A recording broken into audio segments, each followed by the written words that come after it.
ಅರ್ಜುನ್, ನಿಮ್ ಕೇಸ್ ಬಹಳ ವಿಚಿತ್ರವಾಗಿದೆಯಲ್ಲ. Your honour, ಆ ವ್ಯಕ್ತಿ ಅಸಲು ಹೆಸರು ಏನು ಅನ್ನೋದು ನಮಗಿನ್ನೂ ತಿಳಿದು ಬಂದಿಲ್ಲ. ಆದ್ರೆ ಆ ವ್ಯಕ್ತಿ SI ವಿಕ್ರಾಂತ್ ಅವ್ರ ಹೆಸರು ಹೇಳ್ಕೊಂಡು ಅಲ್ಲಿಗೆ ಬರ್ತಾರೆ, ರೈಡ್ ಮಾಡ್ತಾರೆ, ದುಡ್ಡು ತಗೊಂಡು ಹೋಗ್ತಾರೆ.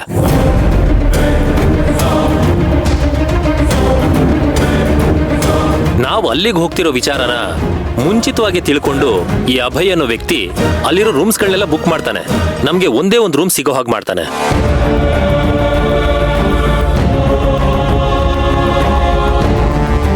ಇದರ ಅರ್ಥ ಯುವರ್ ಆನರ್, ನನ್ನ ಹೆಂಡತಿ ಸಂಬಂಧನ ಯಾರೋ ಮುರಿಯೋದಕ್ಕೆ ಟ್ರೈ ಮಾಡ್ತಿದ್ದಾರೆ. ನನ್ನ ಹೆಂಡತಿ ಅವರ ಪ್ರಭಾವಕ್ಕೊಳಗಾಗಿ ನನ್ನ ಮೇಲೆ ಇಲ್ಲದೆ ಇರೋ ಆರೋಪ ಹೊರಿಸಿ ಅದೇ ಸತ್ಯ ಅಂತ ವಾದಿಸೋದಕ್ಕೆ ಹೊರಟಿದ್ದಾರೆ. ಈ ಆನೆ ತನ್ನ ಮೇಲೆ ತಾನೇ ಮಣ್ಣು ಹಾಕೊಳ್ಳುತ್ತಲ್ಲ ಹಾಗೆ.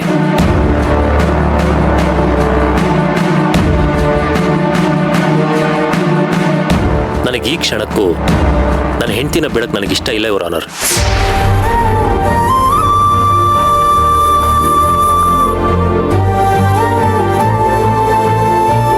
ಯುವರ್ ಆನರ್, ಅವತ್ತು ಬಂದಿದ್ದ ಆ ನಕಲಿ ಇನ್ಸ್ಪೆಕ್ಟರ್ನ ಈ ಅಸಲಿ ಇನ್ಸ್ಪೆಕ್ಟರ್ ಹುಡುಕ್ತಾ ಇದ್ದಾರೆ. ಅವ್ರು ಸಿಕ್ಕಿದ್ರೆ ಇದ್ರ ಹಿಂದೆ ಯಾರ್ಯಾರ ಕೈವಾಡ ಇದೆ ಅಂತ ಗೊತ್ತಾಗತ್ತೆ.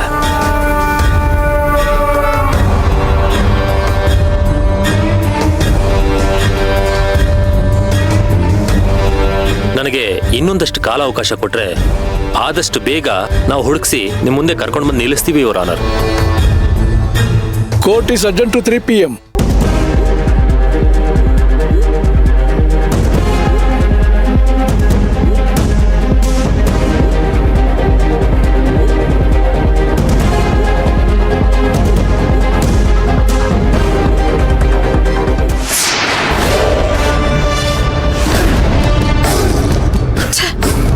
ನನ್ಗೆ ಯಾಕೋ ಈ ಸೇವಂತಿ ಈ ಕೇಸ್ನ ಹಳ್ಳ ಹಿಡಿಸ್ತಾಳೆ ಅಂತ ಅನಿಸ್ತಾ ಇದೆ. ಅವಳಿಗೆ ಈ ಕೇಸ್ ಬಗ್ಗೆ ನಾಲೆಜೇ ಇಲ್ಲ. ಸಾಲ್ದು ಅಂತ ಅರ್ಜುನ್ ನೋಡಿದ ತಕ್ಷಣ ಹುಲಿನೋ ಕರಡಿನೋ ನೋಡಿದಾಗೆ ಭಯ ಪಡ್ತಾಳೆ. ಅಲ್ಲ ಅಶ್ವಿನ್, ಇಷ್ಟೆಲ್ಲ ಮಾಡ್ದೆ, ಅವತ್ತು ರೈಡ್ ನಡೆದಾಗ FIR ಹಾಕಿಸ್ದೆ ಯಾಕೆ ಬಿಟ್ಟೆ? ಪ್ರಿಯಾ, ನನ್ ಏನ್ ಮಾಡ್ಲಿ? ಇಷ್ಟೇ ಸಾಕು, ಬೇರೆ ಏನು ಬೇಕಾಗಿಲ್ಲ ಅಂತ ಸೇವಂತಿ ನನ್ನ ತಡೆದ್ಲು.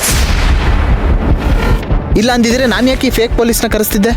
ಒರಿಜಿನಲ್ ಪೊಲೀಸ್ನ ಕರೆಸಿ ಕೇಸ್ ಮಾಡಿಸಿ ಏರೋಪ್ಲೇನ್ ಹತ್ತಿಸ್ತಿದ್ದೆ.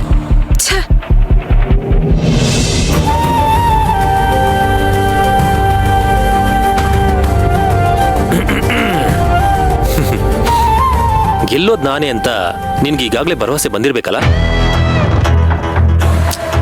ನಾನು ಹಾರ್ಟ್ಫುಲ್ಲಿ JPಗೆ ಥ್ಯಾಂಕ್ಸ್ ಹೇಳೋದಕ್ಕೆ ಇಷ್ಟಪಡ್ತೀನಿ. ಈ ಕರಿಕೋಟ್ ಗೆಟಪ್ ಅಲ್ಲಿ ತುಂಬಾ ಮುದ್ದ ಕಾಣಿಸ್ತಾ ಇದೆಯಾ?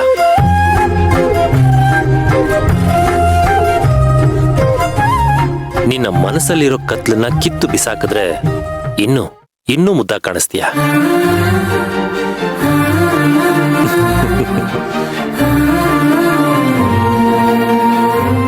ಏನ್ ಮೇಡಮ್, ಇದೆಲ್ಲ ನೋಡ್ತಿದ್ರೆ ನೀವೇ ಸೋಲ್ತಿರೇನೋ ಅಂತ ಅನ್ನಿಸ್ತಿದೆ. ನನಗೆ ಆ ಫೇಕ್ ಪೊಲೀಸ್ ಭಯ ಆಗ್ತಿರೋದು, ಅವನೇನಾದ್ರೂ ಸಿಕ್ಬಿದ್ರೆ ಅಂತ. ಅರ್ಜುನ್ ಸರ್ ಇಮೇಜ್ ಹಾಳಾಗಬಾರ್ದು ಅನ್ನೋ ಕಾರಣಕ್ಕೆ ಫೇಕ್ ಪೊಲೀಸ್ನ ಕರೆಸಿ ಅವರು ಸಿಕ್ಕಾಕೊಳ್ಳೋ ಹಾಗೆ ಮಾಡಿದ್ರೆ ಅವ್ರ ಇಮೇಜ್ಗೂ ಕೂಡ ತೊಂದರೆ ಆಗಲ್ಲ ಅಂತ ನಾನು ಅನ್ಕೊಂಡೆ. ಆದ್ರೆ FIR ಫೈಲ್ ಮಾಡ್ದೆ ಇದೆಲ್ಲ ಹೇಗ್ ನಿಲ್ಲುತ್ತೆ ಅಂತಾನೆ ನಾನು ಯೋಚನೆ ಮಾಡ್ಲಿಲ್ಲ. ಅದೇ ಅಲ್ವಾ ನಾವು ಮಾಡಿದ ದೊಡ್ಡ ತಪ್ಪು. FIR ಆಗದೆ ಆ ಕೇಸ್ ನಿಲ್ಲೋಕ್ ಹೇಗ್ ಸಾಧ್ಯ? ನನಗೂ ಅದೇ ಭಯ ಆಗ್ತಾ ಇದೆ. ರಿಯಲ್ ಪೊಲೀಸ್ ಕರೆಸಿ ಆಮೇಲೆ ಅರೆಸ್ಟು, ಕಂಪ್ಲೇಂಟು, ಕೋರ್ಟು ಅಂತ ಹೋದ್ರೆ ಬೇಡದಿರೋ ತೊಂದ್ರೆಲಿ ನಾವ್ ಸಿಕ್ಕಾಕೋತೀವಿ ಅಂತ ಅಶ್ವಿನ್ಗೆ ಹೇಳಿ ಯಾರೋ ಪೊಲೀಸ್ನ ಕರ್ಸೋ ತರ ಮಾಡಿದೆ. ಆದ್ರೆ ಈಗ ಅನಿಸ್ತಿದೆ, ಅಲ್ಲಿನ ಪೊಲೀಸ್ ಸ್ಟೇಷನ್ಗೆ ಒಂದು ಫೋನ್ ಮಾಡಿ ಇಂಥ ಲಾಡ್ಜು ಹೀಗೀಗ್ ನಡೀತಾ ಇದೆ ಅಂತ ಹೇಳಿದಿದ್ರೆ ಅವ್ರಾಗ ಅವರೇ ಹೋಗಿ ಸಹಜವಾಗಿ ರೈಡ್ ಮಾಡ್ತಿದ್ರಲ್ವಾ. ಆಮೇಲೆ ಬೇಕಾದ್ರೆ ಹೇಗೋ ಅಶ್ವಿನ್ ಅಲ್ಲೇ ಇದ್ನಲ್ಲ, ಅರ್ಜುನ್ ಸರ್ ವಿಚಾರ ಆಚೆ ಬರಬಾರ್ದು ಅಂತ ಅವ್ರ ಹತ್ರ ಹೋಗಿ ರಿಕ್ವೆಸ್ಟ್ ಮಾಡ್ಕೊ ಅಂತ ಹೇಳಿದಿದ್ರೆ ಅವ್ನ್ ಮಾಡ್ತಿದ್ದ. ಅವರು ಅರ್ಜುನ್ ಸರ್ ಹೆಸರನ್ನ ಲೀಕ್ ಮಾಡದೆ ಸೀಕ್ರೆಟ್ ಆಗಿ ಮೇಂಟೈನ್ ಮಾಡ್ತಿದ್ರು. ಛೇ, ಇದೆಲ್ಲ ಯಾಕೆ ನನ್ನ ತಲೆಗೆ ಅವತ್ತೇ ಹೊಳಿಲಿಲ್ಲ? ಆ ಫೇಕ್ ಪೊಲೀಸ್ ಏನಾದ್ರೂ ಅರ್ಜುನ್ ಸರ್ ಕೈಗೆ ಸಿಕ್ಬಿದ್ರೆ ಅವ್ನ್ ಕೋರ್ಟಿಗೆ ಬಂದು ಅಶ್ವಿನ್ ಹೇಳಿದ್ರು ಅದಕ್ಕೆ ಹೀಗ್ ಮಾಡ್ದೆ ಅಂತ ಹೇಳಿದ್ರೆ ಏನ್ ಮಾಡೋದು ದೇವ್ರೆ?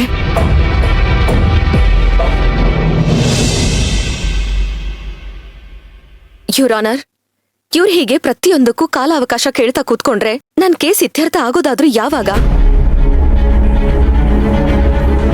ಇನ್ಸ್ಪೆಕ್ಟರ್ದಾಗಿರ್ಬಹುದು ಅಥವಾ ರಿಸೆಪ್ಷನಿಸ್ಟ್ ಆಗಿರಬಹುದು, ಇವ್ರು ಯಾರ ಸಾಕ್ಷಿ ಕಟ್ಕೊಂಡು ನನಗೇನು ಆಗ್ಬೇಕಾಗಿಲ್ಲ. ಇವ್ರಿಗೂ ಮೀರಾಗೂ ಅಫೇರ್ ಇದೆ ಅನ್ನೋದಕ್ಕೆ ಅವತ್ತು ಆ ಲಾಡ್ಜಲ್ ಆಗಿರೋ ರೇಡೇ ಸಾಕ್ಷಿ. ಅಷ್ಟೇ ಸಾಕು. Objection your honour. ಆ ರೈಡೇ ಫೇಕು. ಅದನ್ನ ಯಾರೋ ಬೇಕು ಅಂತ ನನಗಾಗದೇ ಇರೋರು ಪಿತೂರಿ ಮಾಡಿ ನನ್ನನ್ನು ಸಿಕ್ಕಾಕ್ಸಿದ್ದಾರೆ. ಅದನ್ನ ಸುಳ್ಳು ಅಂತ ನಾನು ಪ್ರೂವ್ ಮಾಡ್ಕೋಬೇಕು ಅಂತಿದ್ದೀನಿ ಅಂತ ನಾನು ಅಷ್ಟು ಸರ್ತಿ ಹೇಳಿದ್ರು ಅದನ್ನ ಕಿವಿಗೆ ಹಾಕೊಳ್ದೆ ನಾನು ಹಿಡಿದ ಮೂಲಕ್ಕೆ 3 ಕಾಲು ಅಂತ ವಾದ ಮಾಡ್ತಿದ್ದಾರೆ ನನ್ನ ಅಪೋನೆಂಟ್ ಲಾಯರು. ಯುವರ್ ಆನರ್, ಅದಕ್ ಬೇಕಾಗಿರೋ ತನಿಖಾ ವ್ಯವಸ್ಥೆಗಳನ್ನ ಅವರು ಸಪರೇಟ್ ಆಗಿ ಮಾಡ್ಕೊಳ್ಳಿ. I don't have any objection for it. But ಅದಕ್ಕೂ ನನ್ನ ಡಿವೋರ್ಸ್ ಕೇಸ್ಗೂ ದಯವಿಟ್ಟು ಲಿಂಕ್ ಮಾಡಬೇಡಿ. ಅದಕ್ಕೂ ಇದಕ್ಕೂ ಯಾವ ಸಂಬಂಧನೂ ಇಲ್ಲ.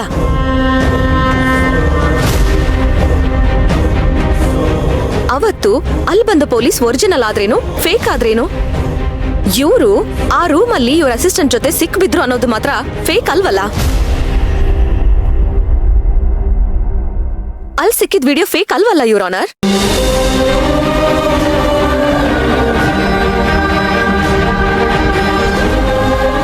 ಇವರೇ ಸ್ವತಃ ಇವರು ಅಲ್ಲಿ ಇದ್ರು ಅನ್ನೋದನ್ನ ಒಪ್ಕೊಂಡಿದ್ದಾರೆ. ಅಲ್ಲಿ ಯಾರೋ ಪೊಲೀಸ್ ಇನ್ಸ್ಪೆಕ್ಟರ್ ಯಾಕೆ ಬಂದ್ರು ಅಂತಾನೆ ಗೊತ್ತಿಲ್ಲ. ಹೋಗ್ಲಿ, ಆತ ದುಡ್ಡು ಸುಲಿಗೆ ಮಾಡಕ್ಕಂತಾನೆ ಬಂದ್ರು ಅಂತಾನೆ ಅನ್ಕೊಳ್ಳೋಣ. ಅವರು ಒಂದು ಕರೆಕ್ಟ್ ಇನ್ಫಾರ್ಮೇಶನ್ ಕಲೆಕ್ಟ್ ಮಾಡ್ಕೊಂಡೆ ತಾನೇ ಬಂದಿರ್ತಾರೆ. ಮಿಸ್ಟರ್ ಅರ್ಜುನ್, ನೀವು ಪ್ರತಿಯೊಂದಕ್ಕೂ ಪ್ರೀ ಪ್ಲಾನ್ ಅಂತ ಹೇಳ್ತಿರಲ್ಲ,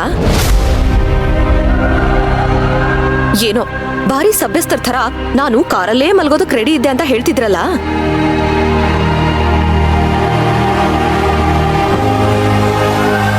ನಿಮ್ಮನ್ನ ಲಾಡ್ಜ್ ರೂಮ್ ಒಳಗಡೆ ಯಾರಾದ್ರೂ ಬಲವಂತ ಮಾಡ್ತಾಳಿದ್ರಾ? ಇಲ್ವಲ್ಲ. ನಿಮಗೂ ರೂಮ್ ಒಳಗಡೆ ಹೋಗೋದಕ್ಕೆ ಆಸೆ ಇತ್ತು, ನೋಡ್ದವ್ರು ತಪ್ಪು ತಿಳ್ಕೊತಾರೆ ಅಂತ ಕಾರಲ್ಲಿ ಮಲ್ಗೋ ನಾಟಕ ಮಾಡಿದ್ರಿ.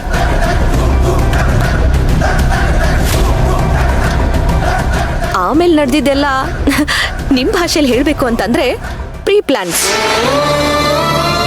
ನೀವು ಮಾಡಿದ್ದು ಪ್ರೀ ಪ್ಲಾನ್ ಅಂತ ನಾನು ಹೇಳ್ತೀನಿ.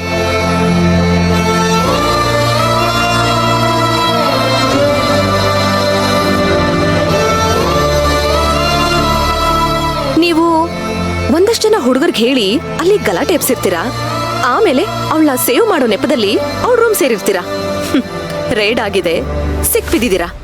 ಯಾವಾಗ ನಿಮ್ ಬಂಡವಾಳ ಬಯಲಾಯ್ತೋ ಎದ್ನೋ ಬಿದ್ನೋ ಅಂತ ಓಡ್ ಹೋಗಿ ಬಂದಿದ್ದವರು ನಿಜವಾದ ಪೊಲೀಸರು ಅಲ್ವೋ ಅಂತ ತಿಳ್ಕೊಳ್ಳೋ ಪ್ರಯತ್ನದಲ್ಲಿ ನ್ಯಾಯಾಲಯದ ಕಣ್ಣಿಗೆ ಮಣ್ಣೆರೆಸ್ತಾ ಇದ್ದೀರಾ.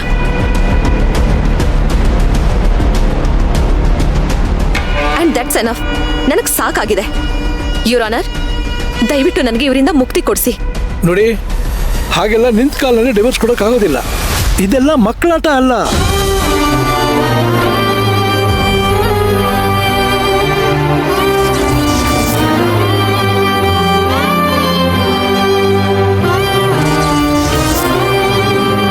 ನೀನು ಡೈವರ್ಸ್ ಕೊಟ್ಟಿರೋ ಕಾರಣ ಏನಮ್ಮ? ನಿನ್ನ ಗಂಡನ ನಡತೆ ಸರಿ ಇಲ್ಲ ಅಂತ ತಾನೆ? ಇವನು ಹೇಳ್ತಾನೆ ನಾನು ತಪ್ಪು ಮಾಡಿಲ್ಲ, ಅದನ್ನ ಪ್ರೂವ್ ಮಾಡ್ಕೊಳ್ಳೋಕ್ಕೆ ಕಾಲಾವಕಾಶ ಕೊಡಿ ಅಂತ ಕೇಳ್ತಿದ್ದಾನೆ. ತಪ್ಪೇನು?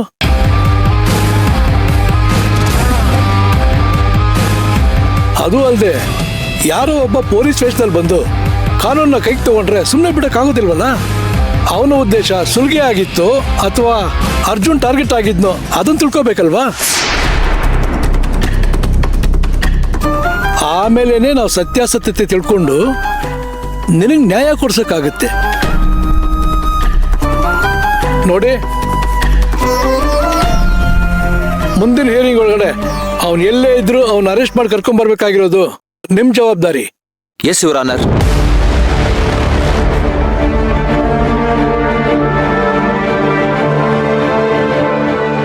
The court is adjourned to 22nd of this month.